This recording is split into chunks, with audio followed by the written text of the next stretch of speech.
আসসালামু আলাইকুম সুপ্রিয় শিক্ষার্থীরা, তোমরা যারা এসএসসি 26 ব্যাচের এবং এইচএসসি 28 ব্যাচের, তোমাদের কিন্তু পরীক্ষা শেষ হয়ে গেছে এবং তোমরা কোন কলেজে ভর্তি হবে এটা নিয়ে কিন্তু এক রকমের প্রতিযোগিতা শুরু হয়ে গেছে। এবং আজকে তোমাদেরকে আমরা যে সকল কলেজগুলোর কথা বলবো, Notre Dame college, holy cross college, saint Joseph college, এই কলেজগুলো হচ্ছে বাংলাদেশের অন্যতম সেরা কলেজ। বিশেষ করে সায়েন্সের ক্ষেত্রে দেখা যায় যে এই কলেজগুলো নিয়ে খুব ক্রেজ থাকে এবং ক্রেজ থাকাটাও খুবই স্বাভাবিক, কারণ তুমি যদি 2024 সালের যে বুয়েটের যে অ্যাডমিশন রেটটা দেখো, যে বুয়েট থেকে কতজন চান্স পেয়েছে এনডিসিতে, প্রায় 400 জনের মতো। প্রায় 400 জনের মতো। শুধুমাত্র বুয়েটের সিট কত আছে ভাই? বুয়েটের সিট 1300 জন। 1300 জন, হ্যাঁ। তার মানে প্রায় 1/3 কিন্তু শুধুমাত্র নটরডেম থেকে চান্স পেয়েছে। এবং আমি যদি তোমাকে 2024 সালের যে ঢাকা বিশ্ববিদ্যালয়ে বি ইউনিটে যে মানবিকের যে পার্সেন্টেজ রেস সেটা যদি বলি, ঢাকা বিশ্ববিদ্যালয়ে কিন্তু 120 থেকে 30 জন কিন্তু শুধুমাত্র নটরডেম থেকে চান্স পেয়েছে। সুতরাং পার্সেন্টেজ রেটটা কিন্তু খুবই হাই। এবং এই যে কলেজগুলোর যে ডিসিপ্লিন, এখানকার টিচারদের যে মন মানসিকতা এবং এখানকার সবচেয়ে বলতে পারে যে হাইলাইটেড নটরডেমের কুইজ, এই কারণে কিন্তু এই কলেজগুলো নিয়ে স্টুডেন্টদের মধ্যে ব্যাপক পরিমাণে ক্রেজ দেখা যায়। এবং তারা এসএসসি পরীক্ষার পরে এই কলেজগুলোতে যে আমরা দেখতে পাই যে প্রিলি পরীক্ষা হয় বা রিটেন পরীক্ষা হয় এবং ভাইবা হয়, এই জিনিসগুলো নিয়ে কিন্তু চিন্তা ভাবনা করা শুরু করে। এবং এই জন্যই মূলত আমরা স্কুল অফ এক্সেলেন্স থেকে তোমাদের জন্য এই কলেজ অ্যাডমিশনের যে গাইডলাইন সেটা নিয়ে এসেছি। আমি আছি মোহাম্মদ নাইম, বর্তমানে পড়াশোনা করছি ঢাকা বিশ্ববিদ্যালয়ে, এবং তোমাদের সাথে আছে আবরার ফাহিম, বর্তমানে পড়াশোনা করছি বুয়েটে। আচ্ছা, তো আমরা দুইজন আজকে মূলত এই যে কলেজগুলো, বিশেষ করে আমরা দুইজনই নটরডেমে পড়াশোনা করেছি, তো এই নটরডেমে কিভাবে আসলে প্রস্তুতিটা শুরু করতে হয়, নটরডেমে আসলে রিটেনগুলোর জন্য কি বিষয়গুলো তুমি পড়তে পারো, ভাইভাতে কোন জিনিসগুলো আসে, বা এই জায়গায় কেন তুমি নটরডেমে পড়বা। তুমি হয়তো গ্রামে কোনো জায়গায় থাকো, সাতক্ষীরা, কুষ্টিয়া বা বরিশাল বা কোনো এক জায়গায়, উত্তরাঞ্চলের কোনো জায়গায়, এখন তুমি ওই জায়গা থেকে নটরডেমে কেন আসবা, এবং এখানে তো ঢাকায় থাকার একটা কস্ট আছে, এই কস্টটা কেন শিক্ষার্থীরা আসলে মেনটেন করে, বা এই শিক্ষার্থীরা কেন আসলে এই জিনিসটা মেনে নিয়ে নটরডেমে পড়াশোনা করে বা এই কলেজগুলোতে পড়াশোনা করে, সেই সংশ্লিষ্ট বিষয়গুলো নিয়ে আলোচনা করব। আমাদের আজকে মূলত একটা গাইডলাইন ক্লাস, আমরা দুইজনই নটরডেমে পড়াশোনা করেছি, তো আমরা এই কলেজ অ্যাডমিশন নিয়ে মূলত কথা বলা শুরু করব। তো আমরা যদি একটু ফাহিম নটরডেম নিয়েই প্রথমে শুরু করি, যে নটরডেম আসলে কেন, তুমি কিভাবে নটরডেম নিয়ে জানলা যে নটরডেমে পরীক্ষা দিতে হবে, বা তোমার অভিজ্ঞতাটা যদি একটু শেয়ার করতা। নটরডেম সম্পর্কে ফার্স্ট আমি জেনেছিলাম আমার স্কুলের এক সিনিয়র ভাইয়ের কাছ থেকে। আমরা মূলত একটা ক্লাব করতাম, সেই ক্লাবে একজন ভাইকে আমরা ডেকেছিলাম। সেই ভাই তখন বুয়েটে পড়াশোনা করতো তড়িৎ প্রকৌশলে। তো সেই ভাই যখন আসলে আমাদের সাথে কথা বললো, আড্ডা দিল, তখন সেখান থেকে জানতে পারলাম যে ভাই আসলে কুষ্টিয়ায় পড়াশোনা করে নাই। বাই দ্য ওয়ে, আমার বাড়ি কুষ্টিয়া। সো ভাই পড়াশোনা করছিল নটরডেম থেকে। সেখান থেকেই মূলত জানতে পেরেছিলাম যে কিভাবে নটরডেমের কালচারটা কিরকম, বা সেখানে এডুকেশনাল ব্যাকগ্রাউন্ড কি কি দরকার হয়, কিভাবে চান্স পেতে হয়, এবং সেখানে পড়াশোনার ওভারঅল সব দিক নির্দেশনা ভাই আমাদের দিয়েছিল। তো মূলত সেইভাবে আমি জানতে পেরেছিলাম। তোমার কি অবস্থা, তুমি কিভাবে জেনেছিলে? আমি আসলে একদিন আমাদের তো মোটামুটি আমরা লকডাউন ব্যাচ বলতে পারি, এবং আমাদের প্রায় শর্ট সিলেবাসে পরীক্ষা হয়েছিল। তো ক্লাস 9-এর শেষ সময় এসে আমি অনলাইনে একটা জিনিস জানতে পারি যে আমার কলেজ নিয়ে এই জিনিসগুলো নিয়ে ভাবনা চিন্তা করছিলাম, যে আসলে কলেজ লাইফে কিভাবে ভালো করতে হয় বা কোন কলেজটা ভালো। তো সেই জিনিসগুলো নিয়ে আমি হঠাৎ করে একদিন একটা কলেজ দেখি। আমি জানতাম না যে নটরডেম বলতে আসলে কিছু এক্সিস্ট করে বাংলাদেশে, বা কলেজ কোনগুলো ভালো, এই জিনিসগুলো জানতাম না। তো সেখান থেকে আমি জাস্ট নটরডেম নিয়ে জানতে পারি। তো ওই ভিডিওটা ছিল অনলাইনে, এবং আমাদের মুস্কান ফার্স্ট স্যারের ভিডিও ছিল। তো ওটা দেখে আমি নটরডেমের যে ভর্তি পরীক্ষা হয়, সেখানকার স্টুডেন্টদের যে অ্যাডমিশনের যে সাকসেস রেট, বা সেখানকার টিচারদের যে ডিসিপ্লিন, এই সম্পর্কে জানি। তারপরে আমার মোটামুটি বলতে চলে যে লকডাউনের সময় আমার পড়াশোনা মোটামুটি তো ওই সময় কারোই ছিল না। তো এই কলেজ লাইফ নিয়ে জেনে যে আমার এসএসসি তে ভালো রেজাল্ট করতে হবে, তাইলে কলেজে আমি ওই জায়গায় চান্স পাবো, ভর্তি পরীক্ষা দিতে পারবো। তো এই জিনিসটা থেকে আমার নটরডেমের মোটামুটি ধারণা ছিল, বা নটরডেম সম্পর্কে জানতে পারি। পরবর্তীতে তো যখন এসএসসি পরীক্ষা পাস হয়, এসএসসি দিলাম, এসএসসির পরবর্তী সময়ে নটরডেমের গিয়ে সার্কুলার দিল অ্যাজ ইউজুয়াল, এবং সেখানে অ্যাপ্লাই করলাম। এবং বলা চলে যে আমি জানি না তোমার অ্যাপ্লাইয়ের আসলে কাহিনীটা কি ছিল বা গল্পটা কেমন ছিল। আমি অ্যাপ্লাই করেছিলাম, শীত ছিল, একদম একদম কনকনে শীত ছিল। সেই সময়ে খুব সম্ভবত 4:30 বাজে আমার ভাই আমাকে অ্যাপ্লাই করে দিয়েছিল, একদম রাত ভোর 4:30 বাজে। কারণ ওয়েবসাইট হয়তো ক্রাশ করেছিল, আমি একদম ঢুকতেই পারিনি 3-4 দিন। তো রাত্রে 4:30 বাজে কিছুক্ষণের জন্য, শুধুমাত্র 10 বা 15 মিনিট ওয়েবসাইটটা ঠিক ছিল। তো ওই সময় আমি অ্যাপ্লাই করেছিলাম। তোমার অ্যাপ্লাই জার্নিটা কেমন ছিল? আমারটাও কাইন্ড অফ সেমই, কারণ আমিও রাতে চেষ্টা করেছি, দিনে চেষ্টা করছি, এবং 24 ঘন্টার মধ্যে লেটস যে 18 ঘন্টা আমি চেষ্টা করছিলাম মাঝে মধ্যে ফ্রম টাইম টু টাইম, কিন্তু কোনোবারে আমি ঠিকমতো অ্যাপ্লাই করতে পারিনি। আমার কাহিনীটা হলো এরকম যে আমি চিন্তা ভাবনা করলাম যে যখন হয়তো মানুষজন অ্যাপ্লাই করা করবে না, তো হয়তো ওই টাইমে ট্রাফিক কম থাকবে ওয়েবসাইটে, তো আমি এই জন্য চুজ করছিলাম ভোর 6টা। আমি অ্যাপ্লাই করছিলাম ভোর 6টার দিকে। আচ্ছা, তারপরে তারপরে যদি আমরা মানে অ্যাপ্লাইয়ের পরবর্তী সময়টা আমি আমার লাইফে যাই যে এনডিসি এর মোটামুটি আমাদের 400 টাকা লেগেছিল, 400 টাকা না, খুব সম্ভবত আরো কম ছিল। কিন্তু তোমরা যারা এই বছর অ্যাপ্লাই করবে, বিগত বছরে কিন্তু 400 টাকা ছিল, এই বছর হয়তো না বাড়লেও মোটামুটি সেম থাকবে, 400 টাকাই থাকবে। তো তারপরে যদি অ্যাপ্লাইয়ের পরবর্তী সময় আমরা জানি যে নটরডেমে কিন্তু মানে 2টা পরীক্ষা দিতে হয়, একটা হচ্ছে আমাদের রিটেন পরীক্ষা এবং দ্বিতীয় হচ্ছে তোমাকে কিন্তু ভাইভা অ্যাটেন্ড করতে হবে। এবং মূল পরীক্ষাটা কিন্তু মোটামুটি ভাইভায় যদি তুমি সিলেক্ট হও তাহলে কিন্তু তুমি মূলত নটরডেমে পড়ার জন্য নির্বাচিত হবে। তো আমরা যদি রিটেন পরীক্ষাতে একটু যাই যে সায়েন্সের ক্ষেত্রে বিষয়গুলো তুমি কিভাবে আসলে প্রিপারেশন নিয়েছিলে বা তোমার জার্নিটা কেমন ছিল সায়েন্সের ক্ষেত্রে, তুমি যদি একটু বলতা। আচ্ছা, তো রিটেন পরীক্ষার সবচেয়ে বড় বিষয় হচ্ছে নটরডেমের প্রশ্ন হয় আনপ্রেডিক্টেবল। কিরকম আনপ্রেডিক্টেবল? কোয়েশ্চেন প্যাটার্নটা কি হয়, মাঝে মধ্যে সেখানে এমসিকিউ আসে অর্থাৎ বহু নির্বাচনী, মাঝে মধ্যে শর্ট কোয়েশ্চেন আসে, মাঝে মধ্যে সংজ্ঞা আকারে প্রশ্ন আসে। তো অ্যাকচুয়ালি কোনবার কোথা থেকে প্রশ্ন আসবে বা কি টাইপের প্রশ্ন আসবে সেটা আগে থেকে জানা সম্ভব হয় না। এই জন্য দরকার হয় ফুল বইয়ের প্রিপারেশন, যেটাকে এক কথায় বলা যায় যে ময়নাতদন্তের মতো, যে বইয়ের একদম খুঁটিনাটি জায়গা থেকেও প্রশ্ন আসতে পারে সেই চিন্তা ভাবনা করেই সামনে এগোতে হয়। পার্সোনালি আমার কাছে যেটা ফিল হয়েছে, আমি যেভাবে নিজে প্রিপারেশন নিয়েছিলাম সেটা হচ্ছে যে গাণিতিক প্রশ্নগুলো একভাবে সলভ করতাম, ওইগুলো সলভ করে ওইগুলোর একটা আলাদা নোট করে রেখেছিলাম যে গাণিতিক প্রশ্নগুলো যদি আসে তাহলে এইভাবে সেগুলোকে অ্যাপ্রোচ করতে হয়, কারণ নটরডেমে আমাদের ক্ষেত্রে গাণিতিক প্রশ্ন অনেক বেশি আসে। আচ্ছা, তুমি যদি শিক্ষার্থীদের জন্য একটু বলতা যে মানে নটরডেমে কোন সাবজেক্টগুলো, ওরা তো জানে না, কেবল এসএসসি পরীক্ষা শেষ করেছে, কোন সাবজেক্টগুলো থেকে আসলে পরীক্ষায় আসে বা তুমি আসলে সেই সাবজেক্টটার প্রিপারেশন কিভাবে নিয়েছিলে। আমরা মূলত শর্ট সিলেবাসে পরীক্ষা দিয়েছি, ওদের ক্ষেত্রেও সেম শর্ট সিলেবাসে পরীক্ষা দিচ্ছে।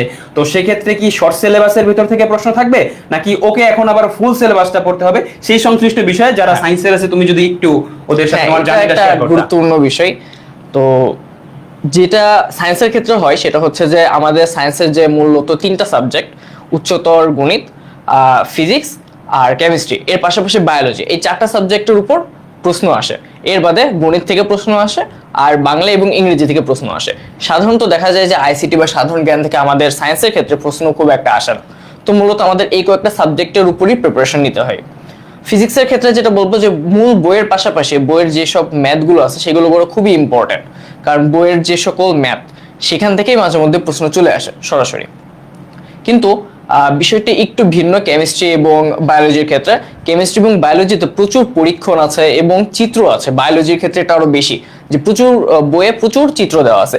ওই চিত্র খুঁটিনাটি কোথায় কোনটা বলতে কি বোঝায় কিংবা এই চিত্রগুলো অ্যাকচুয়ালি কি মিন করে, কেমিস্ট্রির ক্ষেত্রে পরীক্ষণগুলোর ফাইনাল ফলাফলটা কি, এই জিনিসগুলো থেকে আমাদের বেলায় প্রায় 3-4টার মতো কোয়েশ্চেন আসছিল। আমাদের বেলায় টোটাল 26টার মতো হয়তো প্রশ্ন আসছিল, সবগুলোই ছিল শর্ট কোয়েশ্চেন, অর্থাৎ এক কথায় উত্তর। তো এগুলোর মধ্যে থেকে এই যে চিত্র এবং পরীক্ষণ সংক্রান্ত প্রশ্ন এসেছিল প্রায় 4টা থেকে 5টা। সো এগুলোর উপর আসলে হাইলি ফোকাস করা উচিত। উচ্চতর গণিত এবং গণিতের ক্ষেত্রে আমার কাছে ফিল হয়েছে যে বইয়ের যে অনুশীলনীর ম্যাথ, এগুলোর পাশাপাশি উদাহরণের ম্যাথগুলো নিয়মিত চর্চায় থাকা লাগবে, কারণ উদাহরণ থেকে অনেক বেশি প্রশ্ন আসে, যেটা অনেক সময় অনেকের খেয়াল থাকে না। তারা মনে করে যে হয়তো অনুশীলনী প্র্যাকটিস করলেই হয়ে যাবে, কিন্তু অ্যাকচুয়ালি তা না। বাংলা ইংলিশের প্রশ্ন একটু ডিপ হয় আই গেস। ইংলিশের প্রশ্ন অনেক বেশি আসে ভোকাবুলারি থেকে আর গ্রামার থেকে আসে। বাংলায় সেখানে হয়তো কবি পরিচিতি, সমাস কিংবা সন্ধি, গ্রামারে যেসব বিষয় আছে, আর কবি পরিচিতি আর লেখক পরিচিতি এগুলো মাস্ট, এখান থেকে প্রশ্ন আসলে থাকে। তোমার কি মনে হয় আর্টস বা কমার্সের ক্ষেত্রে কিরকম প্রিপারেশন নেওয়া উচিত? আর্টসের বা কমার্সের ক্ষেত্রে আমি যদি আমার প্রিপারেশনটা বলি, আমি খুব বেশি যে প্রতিদিন আমার পড়াশোনা করতে হবে বিষয়টা এমন ছিল না। আমি খুবই কম পড়াশোনা করতাম, যে মিনিমাম 1 ঘন্টাও পড়ছি কিনা এটা মনে নেই, বাট একটা কনসিস্টেন্সি ছিল যে প্রতিদিন আমি দেখতেছি। মেনলি তো আমাদের যে এসএসসি সিলেবাস এর বাইরে থেকে তো আর প্রশ্ন আসে না, আর যদিও 2-1টা আসে সেটা আমাদের তো খুব বেশি দরকার নেই। আমাদের একটা স্ট্যান্ডার্ড মার্ক পেলেই নটরডেমে কিন্তু আমরা চান্স পেয়ে যাই, বা হলি ক্রসে সেন্ট জোসেফের ক্ষেত্রে বিষয়টা সেম। তো যখন আমরা যদি কমার্স বা আর্টসের ক্ষেত্রে একটু তোমাকে বলার চেষ্টা করি, কমার্সে কিন্তু আমরা বাংলা ইংরেজি থেকে প্রশ্ন দেখতে পাই, হিসাব বিজ্ঞান থেকে প্রশ্ন আসে এবং আইসিটি থেকে প্রশ্ন আসে এবং সাধারণ জ্ঞান থেকে প্রশ্ন আসে। এবং আমরা হিউম্যানিটিসের ক্ষেত্রে বা মানবিকের ক্ষেত্রে দেখতে পাই বাংলা ইংরেজি এবং সাধারণ জ্ঞান থেকে প্রশ্ন আসে। বাংলার ক্ষেত্রে তুমি যেটা বলেছো মরল্লা সেম, যে লেখক পরিচিতি, পাঠ পরিচিতি বা ওই গদ্য পদ্য জিনিসগুলো থেকে মূলত প্রশ্ন আসে। যেমন আমাদের সময় একটা প্রশ্ন ছিল যে রবীন্দ্রনাথ ঠাকুর কোন গ্রন্থের জন্য নোবেল পেয়েছেন, বা প্রমথ চৌধুরীর ছদ্মনাম কি, এই সংশ্লিষ্ট বিষয়গুলো থেকে প্রশ্ন আসে। ইংরেজির ক্ষেত্রে একটু ডিপে প্রশ্ন করে, অ্যাজ ইউজুয়াল নটরডেমের তো ইংলিশ ডিপার্টমেন্ট হচ্ছে মানে রয়্যাল একটা ডিপার্টমেন্ট। তো এই জায়গাতে আমরা দেখতে পাই যে আমাদের সময় আমার ঠিক মনে আছে যে ক্লজ থেকে কিছু প্রশ্ন ছিল, ক্লজ ফ্রেজ থেকে প্রশ্ন থাকে, তারপর আমাদের রাইট ফর্ম ভার্বস টেন্স যেগুলো আমরা পড়ে থাকি 6 থেকে 10, ওই জিনিসগুলো থেকে মোটামুটি প্রশ্ন থাকে। এবং সাধারণ জ্ঞানের ক্ষেত্রে আমি যদি একটু বলি, সাধারণ জ্ঞানের ক্ষেত্রে রিসেন্ট কিছু প্রশ্ন থাকে, রিসেন্ট প্রশ্নগুলোকে একটু বেশি প্রাধান্য দিতে হয়। আমাদের সময় খুব সম্ভবত যে 10টা বা 12টা যে কয়টাই প্রশ্ন এসেছিল মানে মোটামুটি বলা চলে যে মানে রিসেন্ট টাইপ ভিত্তিক ছিল একটু, ঠিক আছে, রিসেন্ট টাইপ ভিত্তিক বা পেপার টেপার এগুলো পড়া যেতে পারে। তো সেই সংশ্লিষ্ট বিষয়গুলো নিয়ে তো আমরা বলবোই ওদেরকে, সংশ্লিষ্ট ক্লাস হয়ে যাবে ওদের যে আর্টসের কিভাবে, কমার্সের কিভাবে বা সায়েন্সের কিভাবে প্রিপারেশন নিতে হয়। তো আমরা আজকে জাস্ট আমাদের যেহেতু মানে একটা ইনফর্মাল ভিডিও, আমরা জাস্ট নটরডেমের যে জীবনগুলো ছিল, কেন ও পড়বে এই সময় এসে, নটরডেম কেন চুজ করা উচিত, এই সংশ্লিষ্ট বিষয়গুলো নিয়ে আমরা একটু বিস্তারিত যাই। যে মানে এই যে নটরডেমে তুমি 2 বছর পড়াশোনা করলা, তোমার এর আগে আমি তোমার ভাইবা এক্সপেরিয়েন্সটা একটু জানতে চাই যে নটরডেমে তোমার ভাইবা এক্সপেরিয়েন্সটা কেমন ছিল আসলে। আচ্ছা, নটরডেমের ভাইবাগুলো একটু ইউনিক আই গেস, কারণ আমার পার্সোনাল ক্ষেত্রে যেটা হয়েছিল যে অনেকে মনে করে একাডেমিক থেকে প্রশ্ন আসবে, কিন্তু আমার ক্ষেত্রে তা হয় নাই। আমার ক্ষেত্রে যিনি আমার ভাইবা নিয়েছিলেন উনি সরাসরি জিজ্ঞেস করছিলেন সাধারণ জ্ঞান থেকে, যেটা আসলে প্রেডিক্টেবল। হ্যাঁ, অনেকেই বলে থাকে যে সাধারণ জ্ঞান থেকে আসলে ভাইবার প্রশ্ন দেয়। তো আমি ওইভাবে কোনো প্রিপারেশন নিই না সাধারণ জ্ঞান থেকে, যতটুকু আমি আসলে জানতাম, আমি নিয়মিত পেপার পড়তাম, সো মনে হয়েছে যে ওইখান থেকে যদি প্রশ্ন আসে তাহলে পারবো। তো স্যার জিজ্ঞেস করলো এইসব বিষয়ে যে আমি কোনো ক্লাব করতাম কিনা, আমার কোনো এক্সট্রা কারিকুলার অ্যাক্টিভিটিস আছে কিনা, বা কোন সাবজেক্টগুলো আমার পছন্দ হয়, সেখান থেকে প্রাইমারিলি কিছু কোয়েশ্চেন আস্ক করলো। এবং এরপর জিজ্ঞেস করছিল সাধারণ জ্ঞান থেকে 3টা প্রশ্ন, 3টার একটা আমি পারি নাই। তো এমন না যে 3টা বা যতগুলো প্রশ্ন জিজ্ঞেস করে সবগুলোই পারতে হবে, একাডেমিক হোক বা নন একাডেমিক হোক। হোয়াট অ্যাবাউট ইউ, তোমার ক্ষেত্রে কি? আমাদের ক্ষেত্রে বা কমার্স আর্টস এর ক্ষেত্রে আমি যদি একটু ফোকাস করি, আমাদের অ্যাজ ইউজুয়াল যে প্রশ্নগুলো করে, অর্থাৎ টেক্সট বইয়ের বাইরে থেকে প্রশ্নগুলো করে। ফর এক্সাম্পল যে জিজ্ঞেস করলো আমাদের লাইফ রিলেটেড, যে তুমি কি হইতে চাও আসলে। এখন এটা তো সবাইকেই বলতে পারে যে তুমি আসলে কি হইতে চাও, তোমার ভিশন কি। এবং আমার ক্ষেত্রে যদি আমি ভাইবা এক্সপেরিয়েন্সটা বলি, আমার সামনে যারা ছিল তারা সবাই বলছে যে আমি বিসিএস ক্যাডার হইতে চাই, অনেকে বলছে যে আমি হচ্ছে গিয়ে যে দেশের সমস্যা এগুলো নিয়ে কাজ করতে চাই, বা অনেকে বলছে যে আমি সাহিত্যিক হইতে চাই, কবি হইতে চাই, এই রিলেটেড বিষয়গুলো বলছিল, বা বিসিএস ক্যাডারটাকে একটু বেশি ফোকাস করেছিল। যেহেতু আমাদের তো একটা মিথ আছে যে মানবিকে পড়াশোনা করা মানে বিসিএস এর দিকে একটু ঝোঁকা।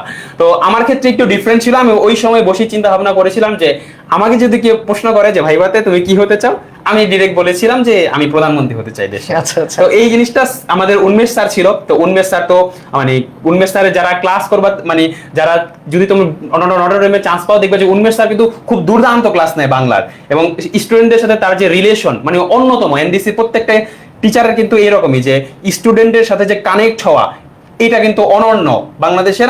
আমি অন্তত আমার জায়গা থেকে বলতে পারি যে বাংলাদেশের অন্য কোনো জায়গায় কিন্তু স্টুডেন্টের সাথে এরকম কানেকশন বিল্ড আপের জিনিস নাই, ঠিক আছে।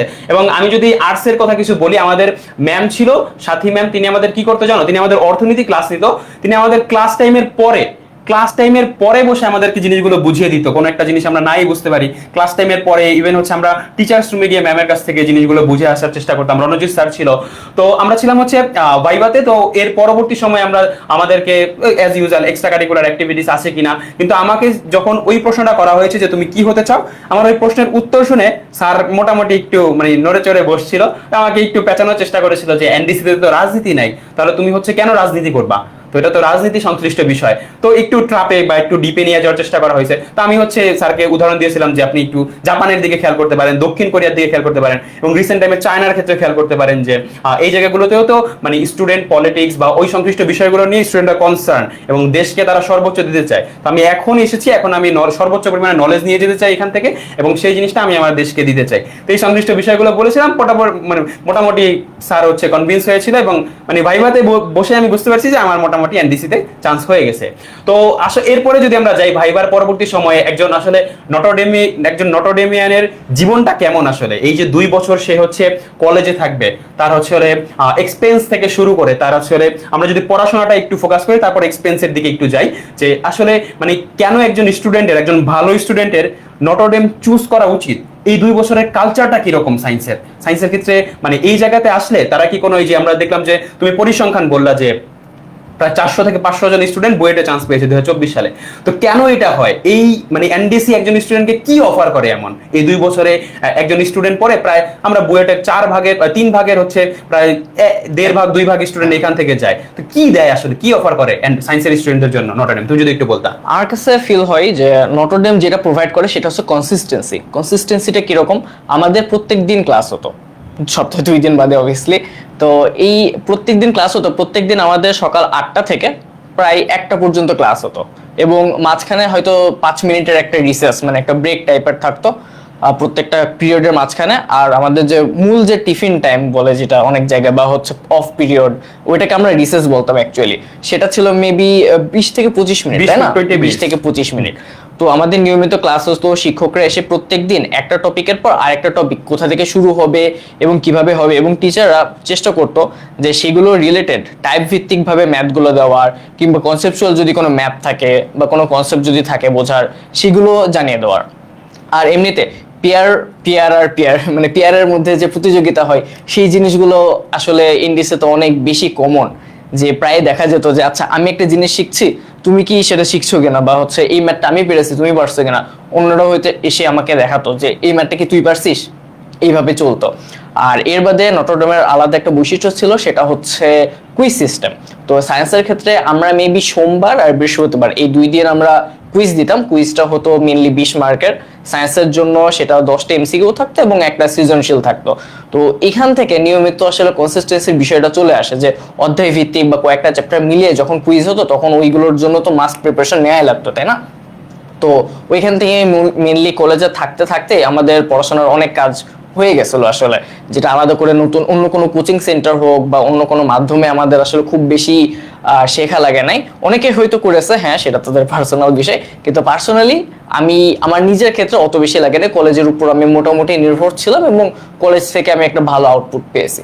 তোমার ক্ষেত্রে কি কি মনে হয়? আমি যদি ওর কথাটা একটু সামারি করার চেষ্টা করি, যে ও যেটা বোঝানোর চেষ্টা করেছে যে পিয়ার প্রেশার, দেখো কলেজ লাইফে পিয়ার প্রেশারটা খুবই গুরুত্বপূর্ণ, কারণ এই কলেজ লাইফের উপরে তোমার পরবর্তী জীবনটা কিন্তু অনেকাংশে নির্ভর করে।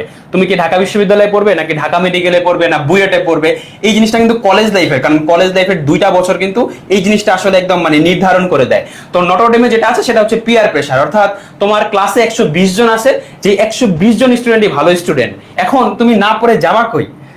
তোমাকে পড়তেই হবে বাধ্যতামূলক। 119 জন যদি একটা কুইজে ভালো করে, সেখানে যদি তুমি বান্দা খারাপ করো, তাহলে মানে বিষয়টা কেমন দেখা যায়? তো ওর কথাটা যদি সামার করি, এখানে পিয়ার প্রেশার আছে, অর্থাৎ তুমি এমন স্টুডেন্ট পাবা যেটা হচ্ছে মূলত ভালো স্টুডেন্টদের 120 জনের ভিতরে 119 জন যদি ভালো হয়, মোর অর লেস 110 জন যদি ভালো হয়, সেখানে আসলে তুমি যাবা কই? তোমাকে অবশ্যই বাধ্যতামূলক পড়তে হবে। তো এই কারণে কিন্তু পিয়ার প্রেশারের কারণে কিন্তু অনেকে ভালো করে নটরডেমে।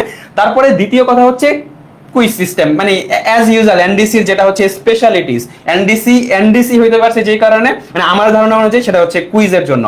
তো 2টা কুইজ, এবং এই কুইজগুলো মোটামুটি অন্য স্কুলের, বা আমরা যদি বোর্ড পরীক্ষার সিরিয়াসনেসের কথা বলি, আমার কাছে মনে হয় যে বোর্ড পরীক্ষার থেকে মোটামুটি সিরিয়াস, মানে বেশি সিরিয়াস থেকে এই কুইজগুলো দেওয়া হয়। তো 2টা কুইজ এক্ষেত্রে দেখো শর্ট চ্যাপ্টার ভাগ করা হয়। ধরো এই সপ্তাহে তোমার ইংরেজি পরীক্ষা হলো, ইংরেজির 2টা ইউনিটের উপর পরীক্ষা হলো। আমাদের মোরলেস ইংরেজির ক্ষেত্রে 12-13টা বা 14টা ইউনিট থাকে। আমাদের অর্থনীতির ক্ষেত্রে আমরা যদি বলি 12-13টা চ্যাপ্টার থাকে। তো তুমি যখন এই জিনিসগুলো উইকলি ডিভাইড করে ভাগ করছো, ওই আমরা বলি না যে ছোট ছোট জিনিস থেকে হচ্ছে বড় জিনিস তৈরি হয়, ঠিক ওই রকম যে কুইজ সিস্টেমগুলো কি হয়, যখন তুমি 2 বছর বারবার প্রতি সপ্তাহে 2টা পরীক্ষা দিচ্ছ, এবং অনেক সময় কিন্তু 3টা পরীক্ষাও নিয়ে নেয় স্যার ম্যামরা। তো এই জিনিসটা দেওয়ার ক্ষেত্রে কি হয়, তোমার ওই অভ্যস্ততা তৈরি হয়ে যায়। তুমি এই জিনিসগুলোকে ছোট ছোট ভাগ করো, এবং আলটিমেটলি যে একটা বড় জিনিস, এই জিনিসটা কিন্তু তৈরি হয়। তারপরে যদি আমরা বলি যে কনসিস্টেন্সি, এনডিসিতে 2টা বছর মানে এই পরিমাণ কনসিস্টেন্সি মানে থাকা হয়, তুমি যদি এনডিসির মানে এই পরিমাণ কনসিস্টেন্সি, আমি যদি বলি এনডিসির যে ক্যান্টিনে গেলে তুমি দেখবে যে এই অদ্ভুত বান্দারা কিন্তু কি করছে না, এরা কিন্তু মানে ক্যান্টিনে খাবার খাচ্ছে না, কি করতেছে, হয় ল্যাব রিপোর্ট লিখছে, প্র্যাকটিক্যাল লিখছে। এবং আমার ক্ষেত্রে বলতে পারি আমার আইসিটি ল্যাব ছিল 5টা বাজে, আমার ক্লাস শেষ হতো ফার্স্ট ইয়ারে 1টা বাজে, তো 4 ঘন্টার তো ব্যবধান ছিল। আমাদের তো হিউম্যানিটিস বা কমার্সে হচ্ছে ওই রকম ল্যাব নাই, শুধুমাত্র আইসিটি আছে। তো এই 4 ঘন্টা আমার পিয়ার প্রেশারের কারণে ওই ক্যান্টিনে বসে পড়াশোনা করতে হতো। দেখতাম যে গ্রুপ করে আছে, ওরা সবাই বই খুলে পড়ছে। ফর এক্সাম্পল ধরো কুইজ আছে, নেক্সট উইকে কুইজ আছে, বা হচ্ছে এই সপ্তাহ শেষ দিকে কুইজ আছে, তো আমারও বাধ্যতামূলক বই খুলে পড়তে হতো, কারণ ওরা আমার সাথে কথা বলতো না, ওরা নিজেরা পড়তো, আমি বাধ্যতামূলক ভাবে বই খুলে পড়ার চেষ্টা করতাম। তো এই জিনিসটা কিন্তু নটরডেমে পাওয়া যায়, যেটা বাংলাদেশের মোটামুটি কিন্তু নটরডেম, হলি ক্রস এবং হচ্ছে সেন্ট জোসেফ ছাড়া অন্য কোথাও কিন্তু নেই। এবং পরবর্তীতে যদি আসি যে মানে এই যে বুয়েটে আসার ক্ষেত্রে মানে আমরা দেখি যে নটরডেমের অ্যাডমিশন কিন্তু একটা স্টুডেন্টের জীবনে খুবই গুরুত্বপূর্ণ, খুবই ভাইটাল একটা জায়গা। এবং নটরডেমে আমাদের ক্ষেত্রে যেটা হয়েছিল যে আমাদের হিউম্যানিটিসে থাকতে প্রথম দিক থেকে কিন্তু স্যাররা এই অ্যাডমিশন নিয়ে বলতো বারবার যে ঢাকা বিশ্ববিদ্যালয়ে চান্স পেতে হবে, কারণ মানবিকের আসলে আর কোনো যাওয়ার জায়গা নেই। আমাদের রাকিব স্যার ছিল ভূগোলের, তিনি আমাদের বলতো যে তোমরা যারা বুয়েটের মানে যারা এনডিসি সায়েন্সের আসো তাদের ক্ষেত্রে বুয়েট ছাড়া অন্য কোনো জায়গা নেই যাওয়ার, বুয়েট মেডিকেল ছাড়া খুবই কম, বাট অন্য হয়তো আছে রুয়েট চুয়েট, ওগুলোও ভালো, বাট এগুলো তো বেশি হাইলাইট করা হয়। তো আর আমাদের মানবিকের অন্য কোনো জায়গা নেই, একমাত্র জায়গা ঢাকা ইউনিভার্সিটি। তো এই অ্যাডমিশনের ক্ষেত্রে আসলে নটরডেম তোমাকে কিভাবে সহায়তা করেছিল? মানে কলেজ লাইফে থাকতে আমরা শুনি যে আমাদের বেসিক গুলোকে আরো স্ট্রং করা এবং আমাদের যে অ্যাডমিশনের যে প্রস্তুতিটা সেই জিনিসগুলো শুরু করা, এক্ষেত্রে এনডিসির ভূমিকা নিয়ে তুমি কি বলবা? আমার যেদিন ফার্স্ট উদ্ভাসের ক্লাস করেছিলাম, আমি উদ্ভাসে পড়তাম আর কি ইঞ্জিনিয়ারিং প্রিপারেশনের জন্য। তো একদম ফার্স্ট যেদিন ক্লাস করেছিলাম সেদিন ভাইয়া কিছু অঙ্ক লিখলো যে আচ্ছা এই অঙ্কগুলো অ্যাডমিশন লেভেলের। মজার বিষয় হচ্ছে ওই অঙ্কগুলো আমি কলেজে অলরেডি করে আসছি। তো এনডিসি আর কি এই জিনিসটা প্রোভাইড করতো যে তারা যেসব রিসোর্স গুলো দিত সেগুলো ইউজ করে শুধু এইচএসসি না, এইচএসসির পরবর্তী লাইফটাও আসলে পার করে দেওয়া যায়। I think this is the biggest achievement, আর I think this is also the biggest resource. আচ্ছা, তাহলে এই যে আমরা দেখতে পাই যে এনডিসির ক্ষেত্রে মানে স্টুডেন্টরা মোটামুটি মানে কলেজ লাইফে থাকতেই অ্যাডমিশনের পড়াটা কিছু হলেও শুরু করে। সায়েন্সের ক্ষেত্রে তো এটা আরো বেশি, অনেক বেশি। অনেকে আমরা শুনি যে ফার্স্ট ইয়ার সেকেন্ড ইয়ারে থাকতে অনেক অ্যাডমিশনের পড়া শেষ করে ফেলে, ফার্স্ট ইয়ারে থাকতে বিভিন্ন কোচিং এ ভর্তি হয়ে গিয়ে পড়াগুলো শেষ করে ফেলে। তো এক্ষেত্রে মানে এনডিসিতে যারা হচ্ছে ঢাকার বাইরে থেকে আসবে তাদেরকে অবশ্যই তো হোস্টেলে থাকতে হবে। তো এই হোস্টেলের পরিবেশগুলো আসলে কেমন হয়, সেখানে কি পড়াশোনার পরিবেশ থাকে কিনা, বা হচ্ছে তুমি কি হোস্টেলে থাকতা কিনা, তোমার হোস্টেলের জার্নিটা কেমন ছিল? কারণ আমরা তো কলেজে থাকবো মোরলেস 5-6 ঘন্টা, বাকি সময়টা তো আমি হোস্টেলে থাকবো। এবং হোস্টেলের ক্ষেত্রে আমাদের আরামবাগের সবাই আশেপাশে থাকার চেষ্টা করে, রিলেটিভস না থাকলে মূলত।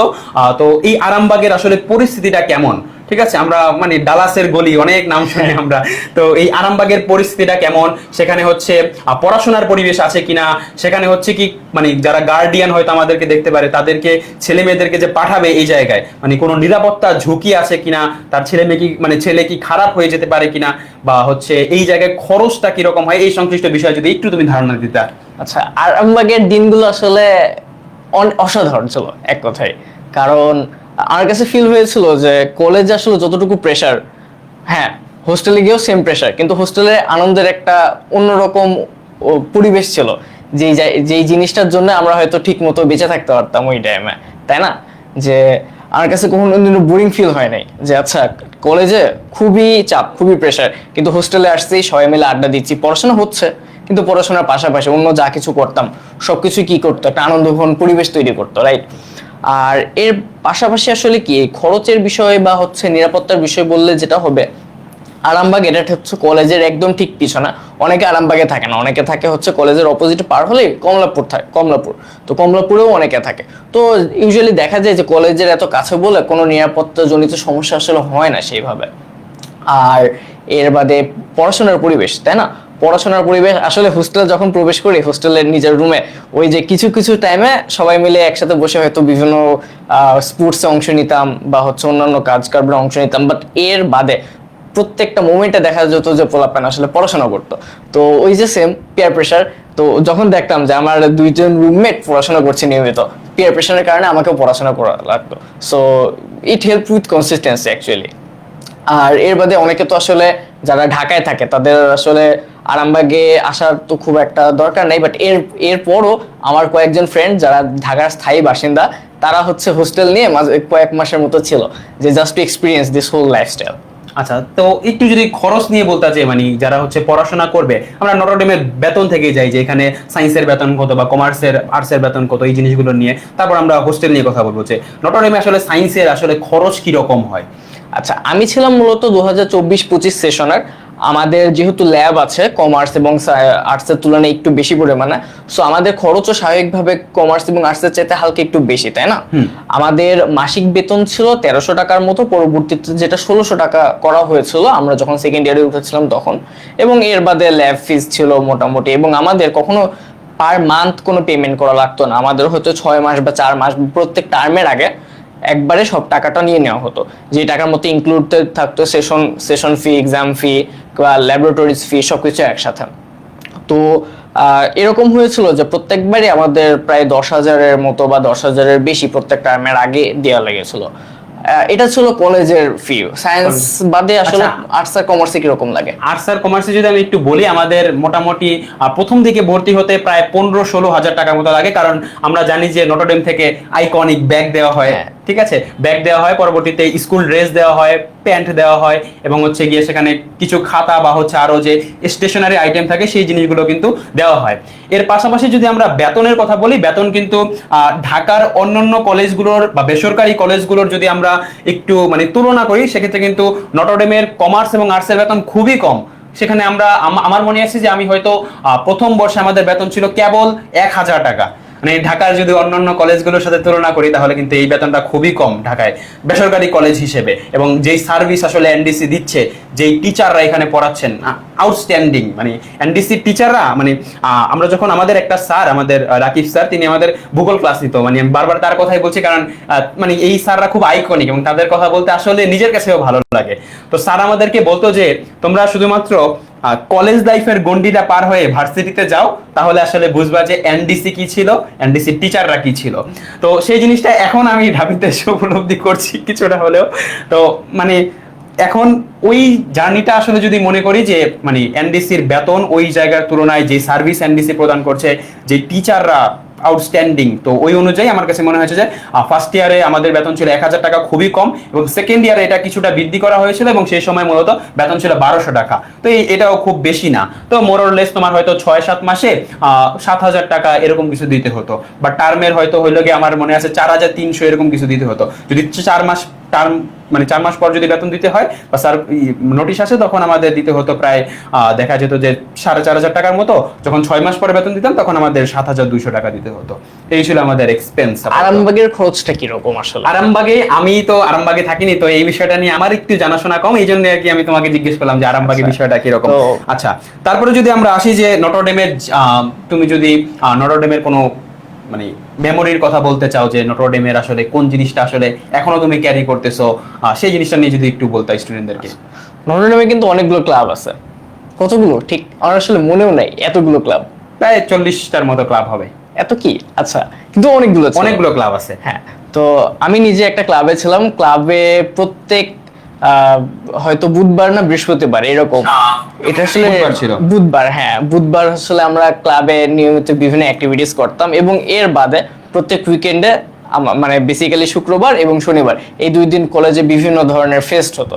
যেমন ম্যাথ ক্লাবের হয়তো ম্যাথ ফেস্ট করছে, আইসিটি ক্লাব হচ্ছে, ওদের কিছু প্রোগ্রামিং রিলেটেড কিছু ওয়ার্কশপও ছিল মাঝে মধ্যে। সায়েন্স ক্লাব আছে বিখ্যাত, ডিবেটিং ক্লাব আছে। হ্যাঁ, ডিবেট ক্লাব তো শুধু নটরডেমের মধ্যে না, সেটা হচ্ছে সারা বাংলাদেশে আসলে ঘুরে ঘুরে বিভিন্ন জায়গায় ডিবেট করতো। সো আমি আমার যতদূর মনে আছে, আমার একটা খুব ভালো এক্সপিরিয়েন্স ছিল, সেটা হচ্ছে যে নটরডেম আর্ট ক্লাব তারা হচ্ছে একটা আর্ট ফেস্টিভ্যাল করছিল। সেখানে অনেক শিল্পী এসেছিল, অ্যাকচুয়ালি চিত্রশিল্পী, অনেক বিখ্যাত মানুষ কিন্তু এই ফেস্ট গুলোতে আসেন আসলে, যাদের আমরা নাম সারা বাংলাদেশে তারা বিখ্যাত হয়। হ্যাঁ, তো তাদের বিভিন্ন ধরনের এক্সিবিশন ছিল, এবং ঢাকার বিভিন্ন কলেজ এবং স্কুলের ছাত্রছাত্রীরা যে ধরনের আর্ট করে, বা অন্যান্য শুধু পেন্টিং বলে না, অন্যান্য বিভিন্ন ধরনের আর্টসও আছে, আর্টস এবং ক্রাফটস সবগুলোর প্রদর্শনী হচ্ছিল, এবং সেগুলো দেখতে মারাত্মক। সেগুলো খুব সুন্দরভাবে সাজানো, খুব সুন্দরভাবে গোছানো, দেখতে খুবই ভালো লাগতো। এবং এই ক্লাবগুলোর যদি তোমার জীবনে একটু ভূমিকা বলে, আমরা অনেকে আসলে বাইরে পড়াশোনা করতে যেতে চাই, তো সেক্ষেত্রে কিন্তু একটা মিথ প্রচলিত আছে যে সে যদি নটরডেমে পড়াশোনা করে তাহলে কিন্তু বাইরে যাওয়ার ক্ষেত্রে একটা অ্যাডভান্টেজ পাওয়া যায়। সেক্ষেত্রে কারণটা হচ্ছে এর যে ক্লাব সিস্টেম, এক্ষেত্রে তুমি যদি এসে ইংলিশ ক্লাব আছে, ডিবেটিং ক্লাব আছে, পরবর্তীতে আমরা দেখতে পাই যে বিভিন্ন ক্লাব কিন্তু আছে, অ্যাডভেঞ্চার ক্লাব পর্যন্ত কিন্তু আছে, এবং বাংলাদেশে কলেজ পর্যায়ে অ্যাডভেঞ্চার ক্লাব নামে কোনো ক্লাব মানে নটরডেম বাদে আছে কিনা এই জিনিসটা আসলে আমার জানা নেই। তো এই সংশ্লিষ্ট অনেকগুলো ক্লাব আছে, এবং এই জায়গায় মূলত তুমি তোমার কথা বলার ধরন, তোমার পাবলিক স্পিকিং, তোমার কমিউনিকেশন এবং তোমার যে বাচন ভঙ্গি সহ অন্যান্য সংশ্লিষ্ট বিষয়, এই জিনিসগুলো কিন্তু পরিবর্তন করতে পারো। এবং আমরা যারা বাহিরে পড়াশোনা করতে যেতে চাই, আমরা তো সবাই বুয়েট মেডিকেলের বাহিরেও কিছু মানুষ থাকে যারা বাহিরে পড়াশোনা করতে যেতে চায় বা মাস্টার্সে বাহিরে যেতে চায়। তো এই ক্ষেত্রে আমাদের কিন্তু এক্সট্রা কারিকুলার অ্যাক্টিভিটিসটা খুবই গুরুত্বপূর্ণ ভূমিকা পালন করে। এবং তুমি কিন্তু শুরুতেই বলেছিলা যে তোমার ভাইবাতে জিজ্ঞেস করা হয়েছিল তোমার কোনো এক্সট্রা কারিকুলার অ্যাক্টিভিটিস আছে কিনা, এবং এর পেছনে নটরডেমের কারণ হচ্ছে নটরডেমের অনেকগুলো ক্লাব আছে। এই ক্লাবগুলোতে তারা এমন স্টুডেন্ট চায় যারা এই ক্লাবগুলোকে পরিচালনা করতে পারবে। এই জন্যই কিন্তু নটরডেমে ভাইবার ক্ষেত্রে এক্সট্রা কারিকুলার অ্যাক্টিভিটিসের অন্যতম গুরুত্বপূর্ণ ভূমিকা থাকে। এবং আমি যদি বলি, আমি স্কুলে কিন্তু ডিবেট করেছিলাম, এবং আমাকেও কিন্তু ভাইবাতে জিজ্ঞেস করেছিল যে তুমি কোনো এক্সট্রা কারিকুলার অ্যাক্টিভিটিস আছে কিনা। তো আমি বলেছিলাম যে অ্যাজ ইউজুয়াল আমি ডিবেটিং করেছি স্কুলে, তো এই উপজেলা পর্যায়ে এই ছিল আমার। তো সেই সংশ্লিষ্ট বিষয়গুলো কলেজে ভাইবার ক্ষেত্রেও ভূমিকা রাখে। আর কলেজে এসে তুমি মূলত তোমার যে এক্সট্রা কারিকুলার অ্যাক্টিভিটিস আছে এগুলো কিন্তু আরো নার্চার করার কিন্তু সুযোগ পাবা। এবং যারা বাহিরে যেতে চায় মাস্টার্সে বা হচ্ছে অন্যান্য যারা হচ্ছে মেইনলি অনার্সেও যেতে চায়, তো তাদের ক্ষেত্রেও কিন্তু এই এনডিসির যে সার্টিফিকেট এটা কিন্তু গুরুত্বপূর্ণ ভূমিকা পালন করে। ঠিক আছে, এর পাশাপাশি তুমি যদি একটু বলতা যে অ্যাটেন্ডেন্স সিস্টেমটা কেরকম। এনডিসিতে আমরা শুনি যে প্রচুর পরিমাণে প্রেসার আসলে, তো একজন স্টুডেন্টের মানে কি মাইন্ডসেট থাকলে আসলে এনডিসিতে আসা উচিত, বা মানে তার মাইন্ডসেটটা কেমন হওয়া উচিত এনডিসিতে আসার আগে, যে আমাকে কি পরিমাণ প্রেসার বা কিসের মধ্যে দিয়ে আমাকে যেতে হবে? আচ্ছা, তো সবচেয়ে ইন্টারেস্টিং একটা ফ্যাক্ট সেটা হচ্ছে যে নটরডেমে কারো যদি অ্যাটেন্ডেন্স 100% হয় তাহলে তাদের একটা সার্টিফিকেট দিত। তো এই সার্টিফিকেট আমাদের টিচাররা বলতো যে এই সার্টিফিকেটের আসলে মূল্য কিন্তু অনেক, কারণ বিভিন্ন কোম্পানির চাকরি প্রদান করার ক্ষেত্রে বা সিভি জমা দানের ক্ষেত্রে নাকি অনেকে এই সার্টিফিকেটটাও দিত। তো হ্যাঁ, আমাদের আসলে কিছু বেশ কঠোর নিয়ম ছিল আর কি উপস্থিতি বিষয়ে, তাই না? যেমন সায়েন্সের ক্ষেত্রে বা আর্টসের ক্ষেত্রে সবার মেবি সেম, আমাদের সেম ছিল, প্রায় 85% হচ্ছে অ্যাটেন্ডেন্স লাগে পরীক্ষা অ্যাটেন্ড করতে, না হলে আসলে আমাদের ফেল না, আমাদের হচ্ছে যে পেন্ডিং বলে একটা ওয়ার্ড ছিল, কিন্তু জেলখানা টাইপের। আগে আমাদের কি করা হতো, আমাদের কিন্তু আগে মানে একটা, জানি না এটা সত্যি কিনা, যে আমাদের বাথরুম পরিষ্কার করতে হতো বা হচ্ছে ঘাস উঠানো লাগতো। কিন্তু এখন কিন্তু এই জিনিসটা নেই, কারণ অনেক গার্ডিয়ান হচ্ছে ফাদারদেরকে বলেছে যে মানে এই সংশ্লিষ্ট বিষয় একটু মাইন্ডসেটে লাগে স্টুডেন্টদের। তো এখন আমাদের কি করতে হয়, এখন আমাদের জেলখানায় যেই পার্সেন্টেজ, ধরো তুমি 1%, 85% থেকে তোমার 84% হয়ে গেল, তো এই 1%-এর জন্য তোমাকে 2 ঘন্টায় কিন্তু জেলখানায় বসে থাকতে হবে, এবং ওটা হচ্ছে তোমার শাস্তি, এবং নির্দিষ্ট পরিমাণে আসলে জরিমানা দিতে হয়। এবং এটা যদি 60-এর নিচে নেমে যায় তখন কিন্তু মূলত তোমাকে বাধ্যতামূলক টিসি দিতে হয়, বা অনেক হচ্ছে তোমাকে একটু প্যারা দিবে যদি এত বেশি নেমে যায়। তো মোরলে যদি তোমার কাছাকাছি থাকে, 80-র উপরে থাকে, তুমি জেলে যাবা, 2 ঘন্টা করে পার পার্সেন্টেজের জন্য ক্লাস করবা, এবং নির্দিষ্ট পরিমাণ ফি দিলে কিন্তু মোটামুটি তোমার এটা থেকে পাওয়া যায়। এক কথায় বলতে গেলে অ্যাটেন্ডেন্স এই 3টা কলেজে খুবই ইম্পর্টেন্ট। হ্যাঁ, বিশেষ করে নটরডেমে এটা মাস্ট যে হাই অ্যাটেন্ডেন্স থাকা লাগবে। আচ্ছা, তারপরে যদি আমরা এখন তো নটরডেম নিয়ে আলোচনা করলাম, নটরডেম সম্পর্কে আমি যদি একটা জার্নির কথা বলি, আমার ক্ষেত্রে মানে যে নটরডেমের যে আসিফ স্যার ছিল ইংরেজির, তিনি আমার জন্য এখনো তার সাথে আমার কিছু কথা হয়, বিভিন্ন জিনিস হচ্ছে শেয়ার করি। তো তার লাস্ট ক্লাসের একটা কথা ছিল যে জিনিসটা মানে এখন আমার বিভিন্ন কাজ করার ক্ষেত্রে অনুপ্রেরণা। তো তিনি আমাদের লাস্ট ক্লাসে বলেছিল যে মানে তোমার হচ্ছে সুখী হওয়া মানে জীবনে জাস্ট টাকা কামানো না, বা হচ্ছে কোন একটা জিনিসে তুমি সাকসেস হয়ে গেলে বিষয়টা এমন না। আসল সুখী হচ্ছে মূলত কর্মমুখী মানুষ যারা কাজের ক্ষেত্রে লেগে থাকে। ঠিক আছে, তো এই জিনিসটা আমার এখনো কাজে মানে মাথায় থাকে যে মানে আসলে আমাদের যারা আমরা সাকসেস ডিফাইন করি বা সুখ ডিফাইন করি, তো ক্ষেত্রে আমরা জাস্ট টাকা পয়সা এই রিলেটেড জিনিসগুলো আসলে না। আমাদের আসলে সুখটা হচ্ছে আমাদের কর্মমুখী জীবনের প্রতি, আমাদের কাজের প্রতি, কে কত বেশি কাজ করতে পারলো এই জিনিসটার প্রতি। এই জিনিসটা এখন আমার কিন্তু খুব মানে মাইন্ডসেটে এখনো গেঁথে আছে স্যারের কথাটা। তো আমরা নটরডেম থেকে এখন হচ্ছে একটু হলি ক্রস বা সেন্ট জোসেফের ক্ষেত্রে যাই। আমরা সেন্ট জোসেফ নিয়ে যদি একটু শুরু করি, সেন্ট জোসেফের ক্ষেত্রে আমরা দেখি যে মোটামুটি যারা নটরডেমে চান্স পায় তারা ম্যাক্সিমামই কিন্তু সেন্ট জোসেফে পরীক্ষা দেয় এবং সেন্ট জোসেফের চান্স পায়। তো সেন্ট জোসেফের আমরা যদি একটু আলোচনা করি যে নটরডেমে মানে সেন্ট জোসেফে যারা চান্স পায় তাদের বেশিরভাগ কিন্তু নটরডেমে চান্স পায়। তো সেন্ট জোসেফের একটু কালচারটা কিন্তু মোটামুটি নটরডেমের টাইপেরই। তো এখানে হচ্ছে কুইজ সিস্টেম থাকে বা অন্যান্য সংশ্লিষ্ট বিষয় থাকে, মানে এটারই হচ্ছে ভার্সন এটা। তো তারপরে যদি আমরা হলি ক্রস নিয়ে কথা বলি মেয়েদের ক্ষেত্রে, ছেলেদের জন্য যেমন নটরডেম বেস্ট, হলি ক্রস মূলত মেয়েদের জন্য বেস্ট। এবং হলি ক্রসে কিন্তু মোটামুটি মোরলেস যে এই যে পরীক্ষাগুলো, এই পরীক্ষার ভিতরে দিয়ে যেতে হয়, সেম প্রসেস। এই জিনিসগুলো নিয়ে আমরা পরবর্তীতে ডিসকাস করবো। প্রত্যেকটা এখানকার যে কলেজ আছে নটরডেম, হলি ক্রস এবং হচ্ছে সেন্ট জোসেফ, প্রত্যেকটা কলেজ নিয়ে আমরা মূলত তোমাদের সার্কুলার বিশ্লেষণ করে দেখাবো। তুমি যদি সায়েন্সের হও, তুমি যদি কমার্সের হও, তুমি যদি আর্টসের হও, তোমার কি পরিমাণ জিপিএ পেতে হবে, তোমার পরীক্ষা দেওয়ার ক্ষেত্রে তোমাকে কি ট্যাকটিক্স নিয়ে মাথায় যেতে হবে, তুমি রিটেনে যখন বসবা কোন জিনিসগুলো ভালো করে দেখে যেতে হবে, তুমি যখন ভাই দিবা তোমার অ্যাপিয়ারেন্সটা কিরকম হতে হবে, বা তুমি কোন পোশাকগুলো পরে যাবা, তোমাকে কি প্রশ্ন করতে পারে ভাইভাতে, সেই সংশ্লিষ্ট বিষয়গুলো নিয়ে আমরা আলোচনা করব। তো আমরা যদি একটু স্টুডেন্টদেরকে বলো যে আমরা কি বিষয়গুলো নিয়ে এর পরবর্তীতে ওদের সাথে আলোচনা করব। আচ্ছা, আমাদের আবেদন যোগ্যতা এটা নিয়ে একটু বিস্তারিত আলাপ দরকার, যে প্রত্যেকটা কলেজে আসলে আবেদন করতে হলে কি কি রিকোয়ারমেন্ট দরকার আসলে সেগুলো সম্পর্কে আমাদের একটু জানা প্রয়োজন। আর এর পাশাপাশি ভর্তি প্রস্তুতি এটা আসলে কিভাবে নিতে হয় বা কখন নিতে হয় সেগুলো সম্পর্কে একটু বিস্তারিত আলাপ জরুরি। হ্যাঁ, তো এই জিনিসগুলো নিয়ে আমরা কিন্তু তোমাদের সাথে আলোচনা করব। তোমাদের যদি কোনো প্রশ্ন থাকে সেই সংশ্লিষ্ট বিষয়গুলো নিয়ে প্রশ্ন করতে পারো।